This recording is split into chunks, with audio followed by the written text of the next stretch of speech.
আসসালামু আলাইকুম ওয়া রাহমাতুল্লাহি ওয়া বারাকাতুহু। প্রিয় সুধী দর্শক, আপনাদের স্বাগতম বিসমিল্লাহ হোমিও শিফা ইউটিউব চ্যানেলে। আপনাদের সেবা নিয়োজিত আমি ডাক্তার সাইফুদ্দিন মিলন।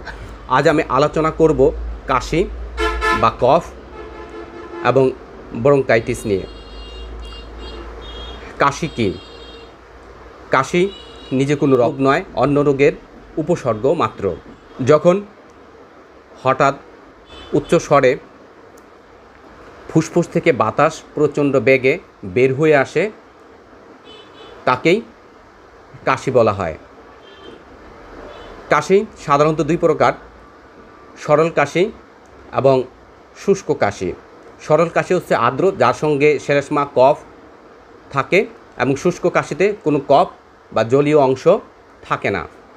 তাছাড়া এমনিতে কাশি তিন প্রকার। কাশির স্থায়িত্বের উপর ভিত্তি করে কাশিকে তিন ভাগে ভাগ করা হয়েছে। 1 থেকে 2 সপ্তাহ কাশি স্বল্পমেয়াদী কাশি, 2 সপ্তাহর অধিক কাশি হলে দীর্ঘস্থায়ী কাশি, এবং 3 সপ্তাহর উপরে তার বেশি কাশি হলে তা ক্রনিক কাশি। স্বল্পমেয়াদী কাশি সর্দি, জ্বর, ঠান্ডা কাশি, নিউমোনিয়া এগুলো, এবং ক্রনিক কাশি যেগুলি অ্যাজমা, ব্রঙ্কাইটিস, যক্ষ্মা এবং ফুসফুসের টিউমার ইত্যাদি কারণে হয়ে থাকে। অ্যাকুরেটলি কাশি কারণ কি? কাশি কেন হয়? কাশি বিভিন্ন ধরনের ভাইরাস, ধুলাবালি, নিউমোনিয়া, যক্ষ্মা, ঠান্ডা লাগা, অতিরিক্ত গরমে কাজ করা, আবহাওয়ার পরিবর্তন, অ্যালার্জি, অ্যাজমা, বিভিন্ন কারণে অনেকে খুব ঠান্ডা পানি বা বরফের পানি খান, ধুলাবালি, যারা ধূমপান করেন তাদেরও কাশি হয়। তো বিভিন্ন কারণে কাশি হয়ে থাকে। কাশির কিছু পরীক্ষা আছে, বা কাশি রোগটি নির্ণয় করার জন্য আপনাকে কিছু পরীক্ষা নিরীক্ষা করতে হবে। প্রথমেই রক্তের সিবিসি পরীক্ষা, এক্স-রে পরীক্ষা, শ্লেষ্মা বা কফের রুটিন মাইক্রোস্কোপিক কালচার করতে হবে, এবং অ্যাজমা রোগ নির্ণয় করার জন্য স্পাইরোমেট্রি, রিভার্সিবিলিটি, সিটি স্ক্যান ও ব্রঙ্কোস্কোপি করতে হবে। এই শ্বাসকষ্ট আমাদের কাশি হলে বলে বুকের ভেতরে 300 মিমি মার্কারি চাপ তৈরি হয়, এবং ফুসফুস থেকে 500 মাইল বেগে বাতাস নির্গত বা বাহির হয়। তখন বুকে প্রচণ্ড ব্যথা, মাথা ব্যথা, গলা ব্যথা ইত্যাদি জটিলতা দেখা দেয়। কোনো রোগ নিয়েই হেলা নয়। আজ আমি এই কাশির কিছু হোমিওপ্যাথিক কার্যকরী মেডিসিন নিয়ে আলোচনা করব। তো যারা এখনও পর্যন্ত আমার চ্যানেলটি সাবস্ক্রাইব করেননি, অবশ্যই সাবস্ক্রাইব করবেন, লাইক করবেন, শেয়ার করবেন, এবং আপনাদের কিছু জানার থাকলে বা বলার থাকলে কমেন্টস করে আমাকে জানাবেন। এই কাশির জন্য পাকিস্তান কোম্পানির can't number 3, bronchitis, bronchiolitis, bronchial asthma, influenza, সর্দি সিরাপ, নিউমোনিয়া, শুষ্ক কাশি, কফ, এক্ষেত্রে ক্যান্ট নাম্বার 3 অত্যন্ত কার্যকরী একটি মেডিসিন। 10 থেকে 15 ফোঁটা ওষুধ বড়দের ক্ষেত্রে খাবার 8 ঘন্টা আগে সামান্য পানির সঙ্গে খেতে হবে, এবং ছোটদের ক্ষেত্রে মাত্রাটা অর্ধমাত্রায় দিতে হবে। এই ড্রপের সঙ্গে ক্যান্টের থাইমাস কফ সিরাপ অথবা ট্রিফল সিরাপ বড়দের ক্ষেত্রে 1 থেকে 2 চামচ, এবং ছোটদের ক্ষেত্রে অর্ধমাত্রা বা 1 চামচ করে দিনে 3 বার খেতে দিতে হবে। জার্মানি কোম্পানি ডাক্তার রেকুয়েগের নাম্বার 8 এবং নাম্বার 9, নাম্বার 8 কফ সিরাপ এবং নাম্বার 9 কফ ড্রপ।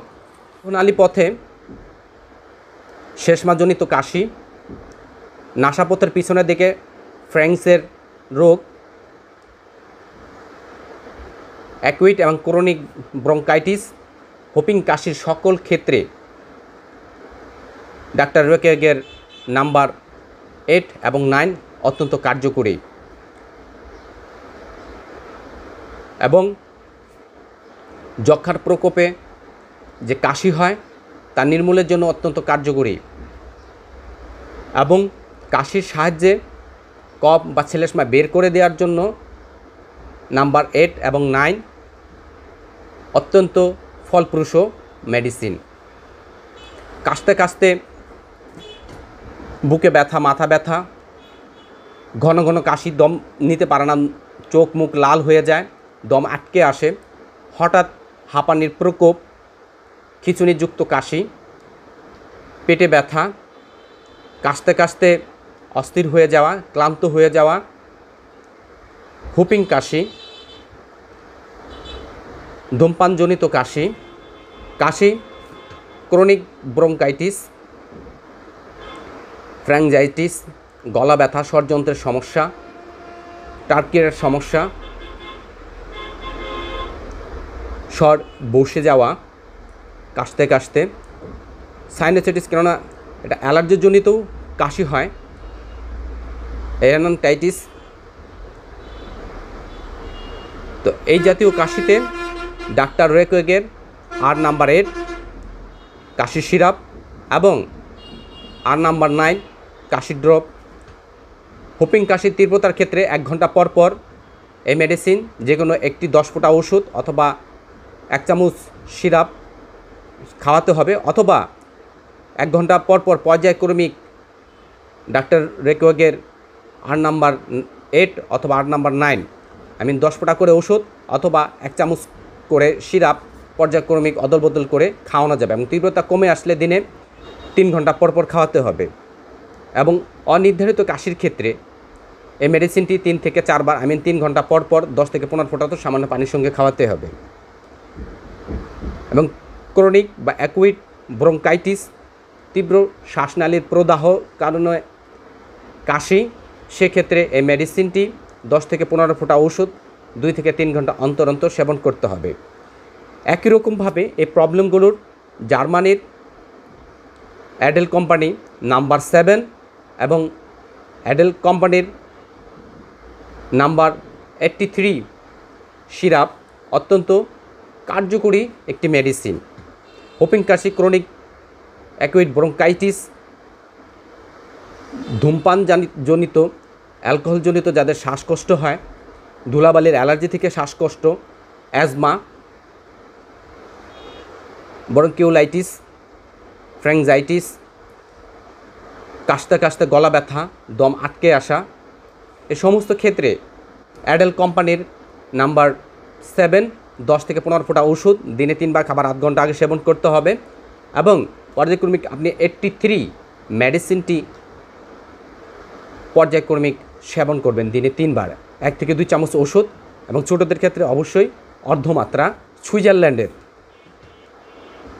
2-6 ড্রপ, সুইজারল্যান্ডের 2-6 শ্বাসতন্ত্রের প্রদাহ, শ্বাসনালীর প্রদাহ, খুসখুসে, আক্ষেপজনিত কাশি, ঘুংডি কাশি, হুপিং কাশি, এই জাতীয় ক্ষেত্রে আপনি 2-6 সুইজারল্যান্ডের 2-6 অত্যন্ত কার্যকরী একটি মেডিসিন। 20 ফোঁটা ওষুধ দিনে 2 থেকে 3 বার কাশের তীব্রতার উপরে নির্ভর করে সামান্য পানির সঙ্গে খাবার 8 ঘন্টা আগে অথবা 8 ঘন্টা পরে সেবন করতে দিতে হবে। অতঃপর শ্বাসনালীর তীব্র প্রদাহজনিত শুষ্ক কাশি বা শ্লেষ্মাযুক্ত কাশি, ক্রনিক ব্রঙ্কাইটিস, এক্ষেত্রে বেনিফিস সুইজারল্যান্ডের আরেকটি মেডিসিন বেনিফিস এবং হাঁপানি, অ্যাজমা, আকস্মিক যে শুরুর দিকে যে অ্যাজমাটা হয় এটা নির্মূল করতে হলে সে সময় যে প্রচণ্ড কাশি হয়, আপনি বেনিফিস মেডিসিনটি 20 ফোঁটা করে সামান্য পানির সঙ্গে শিশু এবং বড় যে কারোরই যে প্রকারের কাশি হোক এই মেডিসিনটি দিনে 3 বার খাবার 8 ঘন্টা আগে অথবা 8 ঘন্টা পরে সামান্য পানির সঙ্গে খেতে দেবেন। দ্রুতই আপনাদের এই কাশি, অ্যাজমা, ব্রঙ্কাইটিস ইনশাল্লাহ অল্প কিছুদিনের মধ্যে আরোগ্য লাভ করবেন। তো আবারও অন্য কোনো রোগের ভালো কোনো মেডিসিন নিয়ে আপনাদের সম্মুখে হাজির হব। সে পর্যন্ত আমার সঙ্গেই থাকবেন, ভালো থাকবেন, সুস্থ থাকবেন, নিজের প্রতি যত্ন নেবেন। আজ এ পর্যন্তই। আল্লাহ হাফেজ। আসসালামু আলাইকুম ওয়া রাহমাতুল্লাহি ওয়া বারাকাতুহু।